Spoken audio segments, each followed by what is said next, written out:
ನಮಸ್ಕಾರ. Point of ಕಾರ್ಯಕ್ರಮಕ್ಕೆ ಸ್ವಾಗತ. ದಿನದ ಬೆಳವಣಿಗೆಗಳನ್ನ ವಿಶ್ಲೇಷಣೆ ಜೊತೆಗೆ ಮುಂದಿಡುವ ವಿಶೇಷ ಕಾರ್ಯಕ್ರಮ ಇದು. ಮೊದಲನೇದಾಗಿ ಧರ್ಮಸ್ಥಳ ಪ್ರಕರಣ. ನಿನ್ನೆ ನಾವು ಅಪ್ಡೇಟ್ ಅನ್ನ ಕೊಟ್ಟಿದ್ವಿ. ನಿನ್ನೆ ಒಂದೇ ದಿನ SITಯ ತನಿಖೆ ಸಂದರ್ಭದಲ್ಲಿ ಅದು ಉತ್ಖನನೂ ಅಲ್ಲ, ಅದೊಂದು ಪ್ರದೇಶವನ್ನ ಪರಿಶೀಲನೆ ನಡೆಸಿದಂತ ಸಂದರ್ಭದಲ್ಲಿ ಭೂಮಿಯ ಮೇಲ್ಭಾಗದಲ್ಲಿ ನಿನ್ನೆ 5ಕ್ಕಿಂತ ಹೆಚ್ಚು ಅಸ್ಥಿ ಪಂಜರಗಳು ಸಿಕ್ಕಿತ್ತು. ಬಂಗ್ಲೆಗುಡ್ಡ ಪ್ರದೇಶದಲ್ಲಿ ಸುಮಾರು 10-11 ಎಕರೆಯಲ್ಲಿ ವಿಸ್ತೀರ್ಣದಲ್ಲಿ ಇರುವಂತ ಒಂದು ಕಾಡಿದು, ಅರಣ್ಯ ಪ್ರದೇಶ, ಅರಣ್ಯ ಇಲಾಖೆಗೆ ಸೇರಿದ್ದು. ಇಲ್ಲಿ ಒಂದೇ ಕಡೆಯಲ್ಲಿ ಸುಮಾರು 5ಕ್ಕಿಂತ ಹೆಚ್ಚಿನ ಅಸ್ಥಿ ಪಂಜರಗಳು ಸಿಕ್ಕಿರೋ ಮಾಹಿತಿ ಸಿಕ್ಕಿತ್ತು. ಇವತ್ತು ಕೂಡ ಮತ್ತೆ ತನ್ನ ಪರಿಶೀಲನೆಯನ್ನ SIT ಮುಂದುವರೆಸಿತು. ಇವತ್ತಿನ ಮಾಹಿತಿಯ ಪ್ರಕಾರವಾಗಿ 2 ಮಾನವ ತಲೆಬುರುಡೆ ಮತ್ತು ಮೂಳೆಗಳು, ಅಸ್ಥಿ ಪಂಜರ ಎಲ್ಲವೂ ಸಿಕ್ಕಿದೆ. ಅಸ್ಥಿ ಪಂಜರಗಳು ಹರಡ್ಕೊಂಡು ಹೋಗಿತ್ತು ಅನ್ನೋದ್ರ ಬಗ್ಗೆ ಮಾಹಿತಿ ಇದೆ. ಜೊತೆಗೆ ನಿನ್ನೆ ಸಿಕ್ಕಿದ್ದಂತ ಅಸ್ಥಿ ಪಂಜರ ಮತ್ತು ಮಾನವನ ತಲೆಬುರುಡೆ ಸಂಬಂಧಪಟ್ಟಂತೆ ಒಂದನ್ನ ಪತ್ತೆ ಹಚ್ಚಲಾಗಿದೆ. ಅದು ಕೊಡಗಿನ ಅಯ್ಯಪ್ಪ ಅನ್ನುವಂತ 70 ವರ್ಷದ ವ್ಯಕ್ತಿಯ ಒಂದು ID ಕಾರ್ಡ್ ಅಲ್ಲಿ ಪತ್ತೆಯಾಗಿತ್ತು, ಅಂದ್ರೆ ಆ ಪಂಜರದ ಪಕ್ಕದಲ್ಲೇ. ಹಾಗಾಗಿ ಬಹುತೇಕ ಅವರದ್ದೇ ಈ ಶವ ಮತ್ತು ಅಸ್ಥಿ ಪಂಜರ ಇರಬಹುದು ಅನ್ನೋ ಒಂದು ತೀರ್ಮಾನಕ್ಕೆ ಬಂದಿದ್ದಾರೆ. ಆದ್ರೆ ಎಲ್ಲದಕ್ಕೂ DNA ಪರೀಕ್ಷೆ ಆಗ್ಬೇಕಿದೆ. 2017ರಲ್ಲಿ ಈ ಅಯ್ಯಪ್ಪ ಅನ್ನೋ ವ್ಯಕ್ತಿ ಮೈಸೂರಿಗೆ ನಾನು ಆಸ್ಪತ್ರೆಗೆ ಹೋಗ್ತೀನಿ ಅಂತ ಹೋದವರು ನಾಪತ್ತೆ ಆಗಿದ್ರು. ಇಲ್ಲಿ ತನಕ ಅವರು ಪತ್ತೆ ಆಗಿರ್ಲಿಲ್ಲ. ಅವರ ಕಳೆ ಬರಹ ಬಹುತೇಕ ಪತ್ತೆ ಆಗಿದೆ ಅನ್ನೋದು ನಮ್ಗೆ ಸಿಕ್ತಿರುವ ಮಾಹಿತಿ. SIT ಅದನ್ನ ಅಧಿಕೃತವಾಗಿ ದೃಢಪಡಿಸಬೇಕಾಗತ್ತೆ. ಅದಕ್ಕೆ ಕೆಲವು ಟೆಸ್ಟ್ಗಳು, FSL ರಿಪೋರ್ಟ್ಗಳು ಬರ್ಬೇಕಾಗತ್ತೆ, DNA ರಿಪೋರ್ಟ್ ಕೂಡ ಬರ್ಬೇಕಾಗತ್ತೆ. ಅವರ ಮಗ ಜೀವನ್ ಪ್ರತಿಕ್ರಿಯೆ ಕೊಟ್ಟಿದ್ದಾರೆ. 2017ರಲ್ಲಿ ತಂದೆ ಹೋದವರು ವಾಪಸ್ ಬಂದಿಲ್ಲ, ನಾವೆಲ್ಲಾ ಕಡೆ ಹುಡುಕಿದ್ವಿ, ಅವರು ಸಿಗಲಿಲ್ಲ ಅಂತ. ಆದ್ರೆ ಪ್ರಶ್ನೆ ಇರೋದೇನು ಅಂತಂದ್ರೆ, ಇಷ್ಟು ಜನ, ಅಂದ್ರೆ ಅಲ್ಲೊಂದು ಆತ್ಮಹತ್ಯೆ ಅಂತಾನೆ ಅದನ್ನ ಅಂದುಕೊಂಡ್ರೆ, ಇಷ್ಟು ಜನ ಆತ್ಮಹತ್ಯೆ ಮಾಡ್ಕೊಳಕ್ ಇಲ್ಲಿಗೆ ಹೋಗ್ತಾ ಇದ್ರ ಅಂದ್ರೆ ಒಟ್ಟೊಟ್ಟಿಗೆ ಆತ್ಮಹತ್ಯೆ 5 ಅಸ್ಥಿ ಪಂಜರಗಳು, 6 ಅಸ್ಥಿ ಪಂಜರ ಒಟ್ಟೊಟ್ಟಿಗೆ ಸಿಗತ್ತೆ ಅಂದ್ರೆ ಎಲ್ರು ಸಾಮೂಹಿಕವಾಗಿ ಸುಸೈಡ್ ಅನ್ನ ಮಾಡ್ಕೊಂಡ್ರ, ಸಾಮೂಹಿಕ ಸುಸೈಡ್ ಮಾಡ್ಕೊಂಡ್ರೆ ಅವ್ರೆಲ್ರು ಗೊತ್ತಿರೋರಾಗಿರ್ಬೇಕು, ಅಥವಾ ಒಂದೇ ಕುಟುಂಬಕ್ಕೆ ಸೇರೋರಾಗಿರ್ಬೇಕು, ಸ್ನೇಹಿತರಾಗಿರ್ಬೇಕು. ಇದು ಏನು ಅಂತ ಅರ್ಥವೇ ಆಗ್ತಿಲ್ಲ. ಇದರ ಜಾಡನ್ನ SIT ಹಿಡಿದಿದೆ, ಬೆನ್ನು ಬಿದ್ದಿದೆ. ಅದರ ಒಂದು ತಾರ್ಕಿಕ ಅಂತ್ಯಕ್ಕೆ ಹೋಗಿ ತಲುಪಬಹುದು ಅಂತ ಅನ್ಸುತ್ತೆ. ಈ ನಡುವೆ ಚಿನ್ನಯ್ಯ ತನ್ನ ಹೇಳಿಕೆಯನ್ನ ದಾಖಲಿಸೋಕೆ ಇವತ್ತು ಬೆಳ್ತಂಗಡಿ ಕೋರ್ಟ್ಗೆ ಬಂದಿದ್ದ. ಆದ್ರೆ ಇವತ್ತು ಹೇಳಿಕೆಯನ್ನ ದಾಖಲು ಮಾಡಲಿಲ್ಲ. 23ನೇ ತಾರೀಕು ಮತ್ತೆ ಆತ ಬರ್ತಾನೆ. ಆತನ ತಪ್ಪೊಪ್ಪಿಗೆ ಹೇಳಿಕೆ ಅಂತ ಹೇಳಲಾಗ್ತಿದೆ. ಯಾವ ತರದ ಹೇಳಿಕೆಯನ್ನ ಕೊಡ್ತಾನೆ ಅನ್ನೋದು ಗೊತ್ತಿಲ್ಲ. ಈ ನಡುವೆ ಪುರಂದರಗೌಡ ಮತ್ತು ತುಕಾರಾಂ ಗೌಡ ಹೈಕೋರ್ಟ್ ಏಕಸದಸ್ಯ ಪೀಠದಲ್ಲಿ ಸಲ್ಲಿಸಿದ್ದ ರಿಟ್ ಅರ್ಜಿ ವಿಚಾರಣೆ ಇವತ್ತು ಬಂತು. ಈ ಅರ್ಜಿ ವಿಚಾರಣೆ ಸಂದರ್ಭದಲ್ಲಿ ಕೋರ್ಟ್ನ ಏಕಸದಸ್ಯ ಪೀಠವನ್ನ ಅಲಂಕರಿಸಿದ್ದಂತ ನ್ಯಾಯಮೂರ್ತಿ ನಾಗಪ್ರಸನ್ನ ಅವರು, ನನಗೆ ಕನ್ವಿನ್ಸ್ ಅಂದ್ರೆ ಪೀಠಕ್ಕೆ ಕನ್ವಿನ್ಸ್ ಆದ್ರೆ ಮಾತ್ರ ತನಿಖೆಗೆ ಆದೇಶ ಕೊಡ್ಬೋದು. ಹಾಗಾಗಿ ಮೂಲ ದೂರುದಾರ ಯಾರಿದ್ದಾನೆ ಅಂತಂದ್ರೆ ಚಿನ್ನಯ್ಯ, ಆತನ ಬಳಿ ಇದ್ದ ದಾಖಲೆಗಳು, ಸಾಕ್ಷಿಗಳನ್ನ ಹೊರತುಪಡಿಸಿ ನಿಮ್ ಹತ್ರ ಏನೇನೆಲ್ಲ ಇದೆ ಅದೆಲ್ಲವನ್ನ ಸಲ್ಲಿಸಿ ಅಂತ ಒಂದು ಅವರ ಪರ ವಕೀಲರಿಗೆ ಕೇಳಿದೆ. ಹಾಗಾಗಿ 26ನೇ ತಾರೀಕು ಮತ್ತೆ ವಿಚಾರಣೆ ನಡೆಯುತ್ತೆ. ಅವತ್ತೇ ಬಹುತೇಕ ಎಲ್ಲಾ ದಾಖಲೆಗಳನ್ನ, ಅಂದ್ರೆ ಪುರಂದರಗೌಡ ಮತ್ತು ತುಕಾರಾಂ ಗೌಡ ಅವ್ರಿಗೂ ಕೇಳ್ತಿರುವ ಮನವಿ ಮತ್ತು ಹೇಳ್ತಿರುವ ಮಾತಿಗೆ ಪೂರಕವಾಗಿ ಅವರ ಬಳಿ ಏನೆಲ್ಲ ಸಾಕ್ಷ್ಯಾಧಾರಗಳಿದೆ ಅದನ್ನ ಕೋರ್ಟ್ ಮುಂದೆ ಸಲ್ಲಿಕೆ ಮಾಡಲಿದ್ದಾರೆ. ಆ ನಂತರ ಕೋರ್ಟ್ ತೀರ್ಮಾನ ತೆಗೆದುಕೊಳ್ಳುತ್ತೆ. ಇದನ್ನ ನ್ಯಾಯಾಂಗ ಉಪಸ್ಥಿತಿಯಲ್ಲಿ ಏನಾದ್ರೂ ತನಿಖೆಯನ್ನ ನಡೆಸಬೇಕಾ, ಇವರು ಹೇಳಿರೋ ಜಾಗದಲ್ಲಿ SITಗೆ ಉತ್ಖನನ ಮಾಡೋಕೆ ನಿರ್ದೇಶನ ಕೊಡ್ಬೇಕಾ ಬೇಡವಾ ಅನ್ನೋದ್ರ ಕುರಿತಂತೆ ಚರ್ಚೆಯನ್ನ ನಡೆಸಲಿದೆ. ಇನ್ನಷ್ಟು ಮಾಹಿತಿಯನ್ನ ಕೊಡೋದಕ್ಕೆ ನಮ್ಮ ಪ್ರತಿನಿಧಿ ಶಿಬಿ ಧರ್ಮಸ್ಥಳದಿಂದ ನೇರ ಪ್ರಸಾರದಲ್ಲಿದ್ದಾರೆ. ಶಿಬಿ, ಇವತ್ತು ಎಷ್ಟು ಅಸ್ಥಿ ಪಂಜರಗಳು ಪತ್ತೆ ಆಯ್ತು ಮತ್ತು ನಿನ್ನೆ ಪತ್ತೆ ಆದಂತ ಅಸ್ಥಿ ಪಂಜರದ ಎಷ್ಟು ದೂರದಲ್ಲಿ ಇತ್ತು ಇದು, ಮತ್ತೆ ಹಿಂದೆ ಚಿನ್ನಯ್ಯ ಬಂದ ಸಂದರ್ಭದಲ್ಲಿ ಉತ್ಖನನ ನಡೆಸಿದ್ರಲ್ಲ ಅದಕ್ಕೆ ಎಷ್ಟು ದೂರ ಇತ್ತು, ಏನೆಲ್ಲ ಮಾಹಿತಿ ಇದೆ, ಇವತ್ತಿನ ಅಪ್ಡೇಟ್ಸ್ ಏನಿದೆ ಶಿಬಿ? SIT ತಂಡ ಇವತ್ತು ಕೂಡ ಬಂಗ್ಲಗುಡ್ಡೆ ಪರಿಸರದಲ್ಲಿ ಶೋಧ ಕಾರ್ಯವನ್ನು ನಡೆಸಿದ್ದು 2 ತಲೆಬುರುಡೆ ಮತ್ತು ಅಸ್ಥಿ ಪಂಜರಗಳು ಪತ್ತೆಯಾಗಿರುವುದಾಗಿ ತಿಳಿದು ಬಂದಿದೆ. ಇವತ್ತು ಕಾರ್ಯಾಚರಣೆ ದಟ್ಟ ಅರಣ್ಯದ ನಡುವೆ ನಡೆದಿತ್ತು. ಇದು ರಸ್ತೆಯಿಂದ ಮತ್ತು ಚಿನ್ನಯ್ಯ ಗುರುತಿಸಿದ ಸ್ಥಳದಿಂದ ಸುಮಾರು ಒಂದು 500 ಮೀಟರ್ನಷ್ಟು ದೂರದಲ್ಲಿ ನಡೆದಿರಬಹುದು ಅಂತ ಅನುಮಾನಿಸಲಾಗಿದೆ. ಸುಮಾರು 10-12 ಎಕರೆಯಷ್ಟು ಹರಡಿರುವ ಜಾಗ. ಅರಣ್ಯದ ಒಳಗೆ ಅಧಿಕಾರಿಗಳು ಹೋದ ಬಳಿಕ ಯಾವುದೇ ಮಾಹಿತಿಗಳು ಲಭ್ಯವಾಗುವುದಿಲ್ಲ. ಆದರೆ ಇವತ್ತು 2 ಅಸ್ಥಿ ಪಂಜರಗಳು, ತಲೆಬುರುಡೆಗಳು ಮತ್ತು 2 ಅಸ್ಥಿ ಪಂಜರಗಳು ಮತ್ತೆ ಪತ್ತೆಯಾಗಿದೆ. ಇದರೊಂದಿಗೆ ಕಳೆದ 2 ದಿನದಲ್ಲಿ 7 ತಲೆಬುರುಡೆ ಮತ್ತು ಅಸ್ಥಿ ಪಂಜರಗಳು ಪತ್ತೆಯಾದಂತಾಗಿದೆ. ಮತ್ತೆ ಇನ್ನೊಂದು ಗಮನಿಸಬೇಕಾದ ವಿಚಾರ ಅಂದ್ರೆ, ಈ ಬಂಗ್ಲೆಗುಡ್ಡದ ಸುತ್ತವೇ ಆರಂಭದಿಂದಲೂ ಹುಡುಕಾಟ ನಡೆದಿದ್ದು, ಇದೀಗ ಒಟ್ಟು 10 ಕಳೆಬರಗಳು, ಒಂದು ಹೂತು ಹಾಕಿದ್ದ ಕಳೆಬರ ಅಲ್ಲದೆ 9 ಕಳೆಬರಗಳು, ಅಸ್ಥಿ ಪಂಜರಗಳು ಈ ಬಂಗ್ಲೆಗುಡ್ಡದ ಮೇಲ್ಭಾಗದಲ್ಲಿ ಇದೀಗ ಒಟ್ಟು ಇಲ್ಲಿವರೆಗೂ ಪತ್ತೆಯಾಗಿದೆ. ಅದರಲ್ಲಿ ಒಂದು ವಿಠಲಗೌಡ ಅಥವಾ ಚಿನ್ನಯ್ಯ ತಂದಿದ್ದ ಒಂದು ತಲೆಬುರುಡೆ ಮತ್ತು ಅದಿರಬಹುದು. ಅದಾದ ಬಳಿಕ ಚಿನ್ನಯ್ಯ ಭೂಮಿಯ ಮೇಲ್ಭಾಗದಲ್ಲಿ ಇದ್ದ ಒಂದು ಅಸ್ಥಿ ಪಂಜರವನ್ನು ಈ ಹಿಂದೆ ಆರಂಭದಲ್ಲೇ ತೋರಿಸಿದ್ದ. ಅದೆರಡು ಸೇರಿ 9 ಅಸ್ಥಿ ಪಂಜರಗಳು ಭೂಮಿಯ ಮೇಲ್ಭಾಗದಲ್ಲಿ ಈ ಬಂಗ್ಲೆಗುಡ್ಡೆ ಪ್ರದೇಶದಲ್ಲಿ ಪತ್ತೆಯಾಗಿದೆ. ಡನ್. ಶಿವ, ಈಗ ನಿನ್ನೆ ಸಿಕ್ಕಿದ್ದಂತ ಕಳೆಬರಗಳು ಅಸ್ಥಿಪಂಜರ ಏನಿತ್ತು ಅದಕ್ಕೆ ಸಂಬಂಧಪಟ್ಟಂತೆ ಒಂದು ID ಕಾರ್ಡ್ ಇತ್ತು, ಅದನ್ನ ಪತ್ತೆ ಹಚ್ಚಿದ್ದಾರೆ SIT ಅವರು ಅನ್ನೋ ಮಾಹಿತಿ ಇದೆ.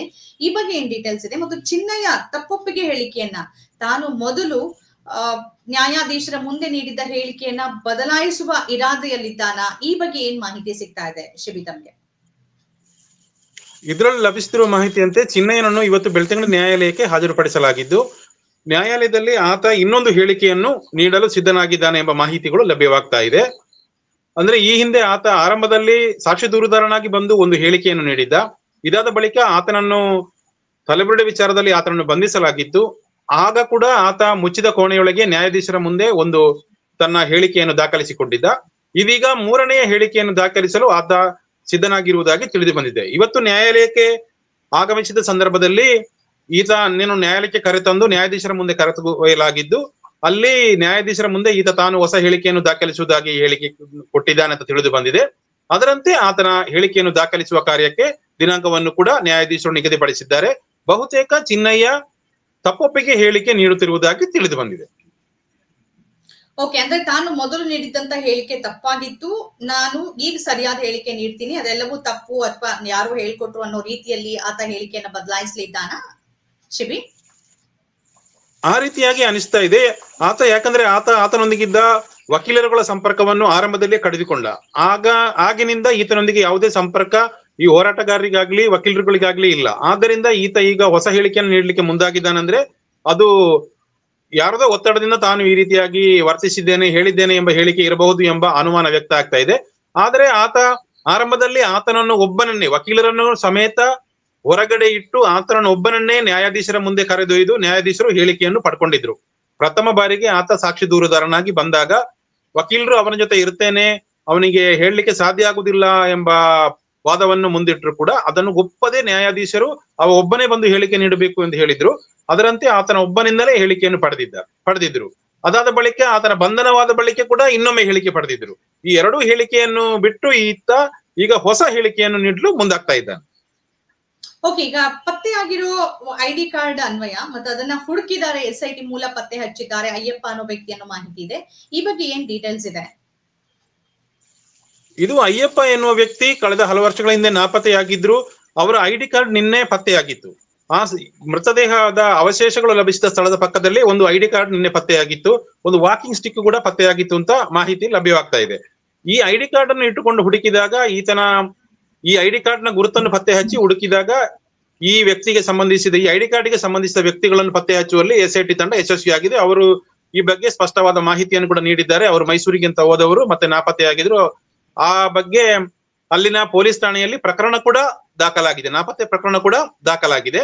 ಇನ್ನು ಇದರ ಅಧಿಕೃತವಾಗಿ ಇದನ್ನು ದೃಢಪಡಿಸಬೇಕಾದ್ರೆ DNA ಪರಿಶೀಲನೆ ಬಳಿಕವಷ್ಟೇ ಅದು ನಡಿಬೇಕು. ಆದ್ರೆ ಇದು ಈ ತನಿಖೆಯಲ್ಲಿ ಕೂಡ ಒಂದು ಮಹತ್ವದ ಬೆಳವಣಿಗೆ. ಯಾಕಂದ್ರೆ ಒಬ್ಬ ನಾಪತ್ತೆಯಾದ ವ್ಯಕ್ತಿಯ ಮೃತದೇಹದ ಅವಶೇಷಗಳು ಇಲ್ಲಿ ಪತ್ತೆಯಾಗಿದೆ ಅಂದ್ರೆ ಈ ಉಳಿದ ಅವಶೇಷಗಳ ಬಗ್ಗೆ ಕೂಡ ತನಿಖೆ ನಡೆಸಬೇಕಾದ ಅನಿವಾರ್ಯತೆ SITಗೆ ಬರಲಿದೆ. ಒಂದು ಪತ್ತೆಯಾದರೆ ಸಾಲದು, ಈಗಲೇ ಈ ಪ್ರದೇಶದಲ್ಲಿ ಬಹುತೇಕ 9 ಅವಶೇಷಗಳು ಭೂಮಿಯ ಮೇಲ್ಭಾಗದಲ್ಲಿ ಅಂದ್ರೆ ಹೂತು ಹಾಕದ ಸ್ಥಿತಿಯಲ್ಲಿ.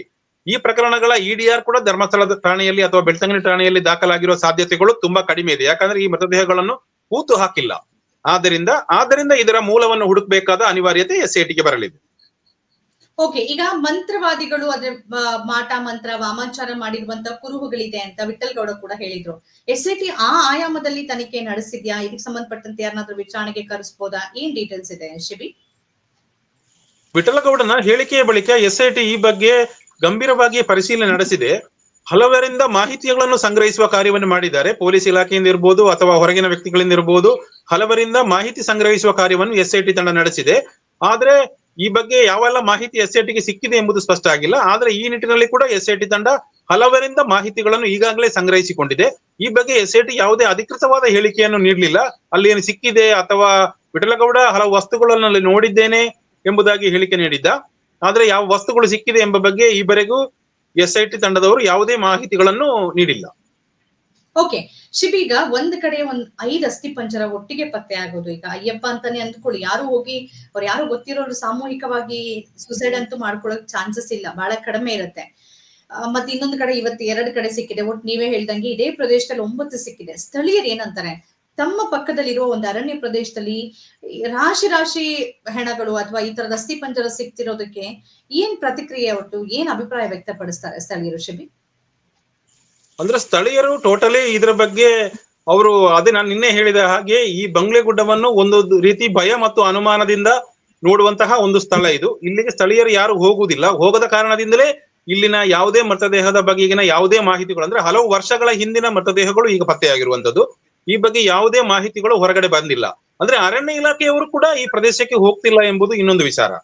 ಇದು ಅರಣ್ಯ ಇಲಾಖೆಗೆ ಸೇರಿದ ಪ್ರದೇಶ. ಇಷ್ಟು ವರ್ಷಗಳಿಂದ ಇಷ್ಟು ಅವಶೇಷಗಳು ಇಲ್ಲಿದ್ರು ಅರಣ್ಯ ಇಲಾಖೆಯ ಗಮನಕ್ಕೆ ಬಂದಿಲ್ಲ ಎಂಬುದು ಒಂದು ಮಹತ್ವದ ವಿಚಾರವಾಗಲಿದೆ. ಅದೇ ರೀತಿ ಪೊಲೀಸರ ಗಮನಕ್ಕೂ ಬಂದಿಲ್ಲ. ಅಂದ್ರೆ ಪೊಲೀಸರು ಇಲ್ಲಿ ಪ್ರವೇಶಿಸುವ ಅವಕಾಶ ಇರುವುದಿಲ್ಲ. ಆದ್ರೆ ಅರಣ್ಯ ಇಲಾಖೆಯವರು ಯಾವುದೇ ಪರಿಶೀಲನೆಯನ್ನು ಈ ಅರಣ್ಯದಲ್ಲಿ ನಡೆಸ್ತಾ ಇಲ್ಲ ಎಂಬುದು ಕೂಡ ಇದರಿಂದ ಬಹಿರಂಗ ಆಗ್ತಾ ಇದೆ. ಅಲ್ಲ, ಎಲ್ಲಿ ಎಂತದ್ದೇ ಪ್ರದೇಶ ಆಗ್ಲಿ, ಎಷ್ಟೋ ಕಿಲೋಮೀಟರ್ ಇದ್ರೆ ಒಂದ್ ನಾಯಿ ಹೋಗಿ ಒಂದೇನೋ ಒಂದು ಅಸ್ಥಿ ಪಂಜರ ಹೆಣ ಇದ್ರೆ ಗುರ್ತು ಹಿಡಿಯತ್ತೆ, ಅಥವಾ ಯಾರೋ ಕಾಡಿಗೆ ಹೋದವ್ರು ಗುರ್ತು ಹಿಡಿತಾರೆ. ಅದ್ ಏನು ಆಗದೆ ಈ ತರದ್ದು ಪತ್ತೆ ಆಗ್ತಿರೋದು ಭೂಮಿಯ ಮೇಲ್ಭಾಗದಲ್ಲಿ ಊತ್ ಹಾಕಿದ್ರೆ ಅದು ಬೇರೆ ವಿಚಾರ. ಬಹಳ ಆಶ್ಚರ್ಯ ಅಂತ ಅನಿಸ್ತಿದೆ ಶಿಬಿ ಇದ್ರ ಬಗ್ಗೆ. ಇನ್ನೊಂದು ಸಮೇತ ಹೇಳಿ. ಅಂದ್ರೆ ಸೊಪ್ಪಿಗಾಗಿ ಸಮೇತ ಈ ಕಾಡಿಗೆ ಜನರು ಹೋಗುದಿಲ್ಲ ಎಂಬುದು ಈ ಸ್ಥಳೀಯರು ಹೇಳುವಂತ ಮಾಹಿತಿ. ಸೊಪ್ಪು ಅಥವಾ ಕಟ್ಟಿಗೆ ಅಂತಹ ಯಾವುದೇ ಅಗತ್ಯ ಕೂಡ ಈ ಕಾಡಿಗೆ ಯಾರು ಹೋಗುದಿಲ್ಲ ಎಂಬುದು ಸ್ಥಳೀಯರಿಂದ ಲಭಿಸುತ್ತಿರುವಂತ ಮಾಹಿತಿ. ಬೇರೆ ಪ್ರದೇಶದಲ್ಲಿ ಅದರ ಇನ್ನೊಂದು ಬದಿಯಲ್ಲಿ ಅರಣ್ಯ ಇದೆ, ಆ ಪ್ರದೇಶದ ಅರಣ್ಯಕ್ಕೆ ಹೋಗ್ತಾರೆ ಅಲ್ಲಿ ಸ್ಥಳೀಯರು. ಈ ಅರಣ್ಯಕ್ಕೆ ಯಾರು ಹೋಗುದಿಲ್ಲ ಎಂಬುದು ಸ್ಥಳೀಯರು ನೀಡುವಂತಹ ಮಾಹಿತಿ. ಅದಕ್ಕೊಂದು ಕಾರಣ ಇರ್ಬೇಕಲ್ಲ. ಅಂದ್ರೆ ಹಿಂದಿಂದ ಬಂಗ್ಲೆಗುಡ್ಡೆ ಎಂಬುದೇ ಒಂದು ಭಯ ಅಥವಾ ಒಂದು ಅದರ ಬಗ್ಗೆ ಅದರಿಂದ ದೂರ ಇರುವಂತಹ ಒಂದು ಸ್ಥಿತಿ ಇದೆ. ಅಂದ್ರೆ ಇಂತಹ ಘಟನೆಗಳು ಇರಬಹುದು ಎಂಬ ಅನುಮಾನ ಕೂಡ ಜನರಿಗೆ ಇದ್ದಿರಬಹುದು. ಅದಕ್ಕೆ ಹೋಗದೇ ಇರುವ ಸಾಧ್ಯತೆಗಳು ಇದೆ. ಅಂದ್ರೆ ಅಲ್ಲಿ ಮೃತದೇಹಗಳಿದೆ ಎಂಬ ವಿಚಾರಗಳು ಗೊತ್ತಿರಬಹುದು, ಅಲ್ಲಿ ಹೋಗಿ ನೋಡಿದ್ರೆ ಮತ್ತೆ ಅದೊಂದು ಸಮಸ್ಯೆ ಆಗ್ತದೆ. ಈ ಕಾರಣದಿಂದಲೂ ಹೋಗದೇ ಇದ್ದಿರಲಿಕ್ಕೂ ಸಾಧ್ಯತೆ ಇದೆ. ಈಗ ಸ್ವಲ್ಪ ಅದೇ ಒಂದ್ ಕಲ್ಪನೆ ಅಂತ ಅನ್ಸ್ಬೋದು ಶಿಬಿ. ನಾವು ಅನೇಕ ಈ ದೆವ್ವದ ಮೂವಿಗಳನ್ನ ನೋಡಿದ್ರೆ ಅಲ್ಲೇನೋ ಅಕ್ರಮ ಚಟುವಟಿಕೆ ನಡೆಸೋರು ದೆವ್ವದ ರೂಪದಲ್ಲಿ ಜನ ಬರದಂತೆ ಅವರನ್ನ ಹೆದರಿಸಿರ್ತಾರೆ. ಅಂದ್ರೆ ಈ ಪ್ರದೇಶದಲ್ಲಿ ದೆವ್ವ ಇದೆ, ಅಲ್ಲಿ ಹೋಗ್ಬಾರ್ದು ಅಂತ ಅನೇಕ ಸಿನಿಮಾಗಳಿದೆ. ಆ ತರದ್ದು ಅಂದ್ರೆ ಭಯವನ್ನ ಮೊದ್ಲಿಂದ ಈ ಪ್ರದೇಶದ ಬಗ್ಗೆ ಹುಟ್ಟಿಸಲಾಗಿದ್ಯಾ? ಇಲ್ಲಿ ಕಾನೂನು ಬಾಹಿರ ಅಕ್ರಮ ಚಟುವಟಿಕೆ ನಡೀತಿರೋ ಕಾರಣಕ್ಕಾಗಿ ಆ ಸಾಧ್ಯತೆ ಇದೆಯಾ? ಹಾಗಲ್ಲ, ಯಾಕಂದ್ರೆ ಚಿನ್ನಯ್ಯ ಹೇಳಿದ್ದಾನೆ ನೋಡಿ, ಚಿನ್ನಯ್ಯ ಆರಂಭದಲ್ಲಿ ಹೇಳಿಕೆ ನೀಡಿದ್ದಾನೆ, ಇದೇ ಪ್ರದೇಶದಲ್ಲಿ ತಾನು ಅಷ್ಟೊಂದು ಸಂಖ್ಯೆಯ ಮೃತದೇಹಗಳನ್ನು ಹೂತು ಹಾಕಿದ್ದೇನೆ ಅಂತೇಳಿ. ಅಂದ್ರೆ ಮೃತದೇಹಗಳನ್ನು ಹೂತು ಹಾಕಿರುವ ಕಾರಣಕ್ಕೆ ಇಲ್ಲಿಗೆ ಜನರು, ಅಂದ್ರೆ ಇದು ಸ್ಥಳೀಯರಿಗೆ ಕೂಡ ತಿಳಿದಿದೆ ಅಂತ ಚಿನ್ನಯ್ಯ ಹೇಳಿಕೆ ನೀಡ್ತಾ ಇದ್ದಾನೆ. ತಾನು ಮೃತದೇಹವನ್ನು ಹೂತು ಹಾಕುವುದನ್ನು ಹಲವರು ನೋಡಿ, ಈಗ ವಿಠಲಗೌಡ ಇರ್ಬೋದು ಅಥವಾ ಪುರಂದರ ಇರ್ಬೋದು, ತುಕಾರಾಮ್ ಇರ್ಬೋದು, ಅವರು ಕೂಡ ಹೇಳಿಕೆ ನೀಡಿದ್ದು ನಾವು ನೋಡಿದ್ದೇವೆ ಅಂತ. ಅಂದ್ರೆ ಅವರು ಅಧಿಕೃತವಾಗಿ ಹೇಳಿಕೆ ನೀಡಿದ್ದಾರೆ. ಆದ್ರೆ ಅಥವಾ ಎಲ್ಲಿ ಮೃತದೇಹಗಳು ಸಿಕ್ಕಿ ಅದನ್ನು ಹೂತು ಹಾಕಿದ್ದೇವೆ ಅಂತೇಳಿ ಪೊಲೀಸ್ ಇಲಾಖೆಯ ದಾಖಲೆಗಳಿವೆ ಮತ್ತು ಗ್ರಾಮ ಪಂಚಾಯತ್ನಲ್ಲಿ ಕೂಡ ಬಂದಿರೋ ದಾಖಲೆಗಳು ಇದೆ ಅಂತೇಳಿ ಕೂಡ ಅವರು ಕೂಡ ಹೇಳ್ತಾ ಇದ್ದಾರೆ. ಅಂದ್ರೆ ಈ ಪ್ರದೇಶದಲ್ಲಿ ಮೃತದೇಹಗಳನ್ನು ಹೂತು ಹಾಕಿದ್ದೇವೆ ಅಂತೇಳಿ. ಅದೇ ರೀತಿ ವೈದ್ಯಾಧಿಕಾರಿ ಒಬ್ಬರು ಕೂಡ ಇಲ್ಲಿ ತಾನು ಈ ಸ್ಥಳಕ್ಕೆ ಬಂದು ಇಲ್ಲೇ ಪೋಸ್ಟ್ ಮಾರ್ಟಮ್ ಮಾಡಿದ್ದೆ ಹಲವು ಮೃತದೇಹಗಳನ್ನು ಎಂಬ ಹೇಳಿಕೆಯನ್ನು ನೀಡಿದ್ದಾರೆ. ಅಂದ್ರೆ ಇದು ಒಂದು ರೀತಿಯಲ್ಲಿ ಅಲ್ಲಿ ಮೃತದೇಹಗಳನ್ನು ಹೂತು ಹಾಕಿದ್ದಾರೆ ಎಂಬ ವಿಚಾರ ಎಲ್ರಿಗೂ ತಿಳಿದಿದೆ ಎಂಬ ವಿಚಾರ ಇದೆ. ಆದ್ದರಿಂದ ಈ ಪ್ರದೇಶಕ್ಕೆ ಹೋಗುವುದಕ್ಕೆ ಜನ ಹಿಂಜರಿತಾ ಇದ್ರು. ಮತ್ತೆ ಇದೇ ರೀತಿಯ ಘಟನೆಗಳು ಕೂಡ ಇದ್ದಿರಬಹುದು, ಯಾರೋ ಒಬ್ರು ನೋಡಿರ್ಬಹುದು ಅಥವಾ ನೋಡಿದನ್ನು ಹೇಳದೇ ಇದ್ದಿರಬಹುದು. ಇಂತಹ ವಿಚಾರಗಳು ಕೂಡ ಇರ್ಬೋದು. ಯಾಕಂದ್ರೆ ಯಾರೋ ನೋಡಿ ಅದು ತಮ್ಮ ತಲೆ ಮೇಲೆ ಬರುತ್ತೆ, ಅದರ ಹಿಂದೆ ಹೋಗ್ಬೇಕು ಎಂಬ ಕಾರಣಕ್ಕೆ ಮಾತಾಡದಿರ್ಬೋದು. ಅಂತಹ ಮಾಹಿತಿ ಒಂದೆರಡು ಕಡೆ ಇನ್ನೊಬ್ಬರಿಗೆ ಹರಡಿದ ಮೇಲೆ ಆ ಪ್ರದೇಶಕ್ಕೆ ಹೋಗಲು ಸ್ವಾಭಾವಿಕವಾಗಿ ಜನ ಹಿಂಜರಿತಾರೆ. ಇದೇ ಘಟನೆ ಇಲ್ಲಿ ಸಂಭವಿಸಿರುವುದು ಅಂತ ಅನಿಸ್ತಾ ಇದೆ. ಅಂದ್ರೆ ಇಷ್ಟು ಮೃತದೇಹಗಳು ಮೇಲ್ಭಾಗದಲ್ಲಿ ಇದೆ ಎಂಬುದನ್ನು ಮಾತ್ರ ಬಹಳ ಆಶ್ಚರ್ಯದಿಂದ ಎಲ್ಲರೂ ನೋಡ್ತಾ ಇದ್ದಾರೆ. ಅಂದ್ರೆ ಇತ್ತು ಅಂತ ಹೇಳುವವರು ಕೂಡ ಇಷ್ಟೊಂದು ಸಿಕ್ಕಿದ ಬಗ್ಗೆ ಆಶ್ಚರ್ಯವನ್ನು ವ್ಯಕ್ತಪಡಿಸುವಂತಹ ಸ್ಥಿತಿ ಇದೆ ಈಗ. ಅಲ್ಲ, ಯಾರೇ ಆದ್ರೂ ಒಂದ್ ಆಶ್ಚರ್ಯ ಆಗತ್ತೆ, ಜೊತೆಗೆ ಒಂದ್ ಭಯ ಆಗತ್ತೆ, ಆಘಾತ ಕೂಡ ಆಗತ್ತೆ. ಅದ್ರ ಜೊತೆಲಿ ಶಿಬಿ, ಪರಿಶೀಲನೆಯನ್ನ ಇವತ್ತಿಗೆ SIT ಸ್ಥಗಿತ ಮಾಡುತ್ತೆ ಅಥವಾ ನಾಳೆ ಬಂಗ್ಲೆಗುಡ್ಡೆ ಪ್ರದೇಶದಲ್ಲಿ ಕಂಟಿನ್ಯೂ ಮಾಡುತ್ತಾ? ಆ ಪ್ರದೇಶದಲ್ಲಿ ಉತ್ಖನನ ಮಾಡುವ ಸಾಧ್ಯತೆ ಎಷ್ಟಿದೆ? ಅಥವಾ ಕೋರ್ಟ್ನ ನಿರ್ದೇಶನಕ್ಕಾಗಿ ಏನಾದ್ರು ಕಾಯ್ಬೋದಾ? ಈ ಬಗ್ಗೆ ಏನಾದ್ರು ಮಾಹಿತಿಗಳಿದೆಯಾ? ಲಭ್ಯ ಮಾಹಿತಿ ಪ್ರಕಾರ ಈಗ ವಿಠಲಗೌಡ ಏನು ಹೇಳಿದ್ದ, ಆ ಎಲ್ಲಾ ಅವಶೇಷಗಳನ್ನು ಸಂಗ್ರಹಿಸುವ ಕಾರ್ಯವನ್ನು SIT ತಂಡ ಈಗಾಗಲೇ ಪೂರ್ಣಗೊಳಿಸಿದೆ. ಅದು ಸಾಮಾನ್ಯವಾಗಿ ಆತ ನೀಡಿದ ಹೇಳಿಕೆಗೆ ಪೂರಕವಾಗಿರುವಂತಹ 7 ಅವಶೇಷಗಳು ಪತ್ತೆಯಾಗಿದೆ ಮತ್ತು ಅದನ್ನು ಸಂಗ್ರಹಿಸುವ ಕಾರ್ಯವನ್ನು ಮಾಡಿದ್ದಾರೆ. ತಾತ್ಕಾಲಿಕವಾಗಿ ಈಗ SITಯ ಕಾರ್ಯಾಚರಣೆ ಇವತ್ತು ಸ್ಥಗಿತಗೊಳ್ಳುತ್ತದೆ. ನಾಳೆ SIT ಕಾರ್ಯಾಚರಣೆ ಇರುವ ಸಾಧ್ಯತೆಗಳು ತೀರಾ ಕಡಿಮೆ ಇದೆ.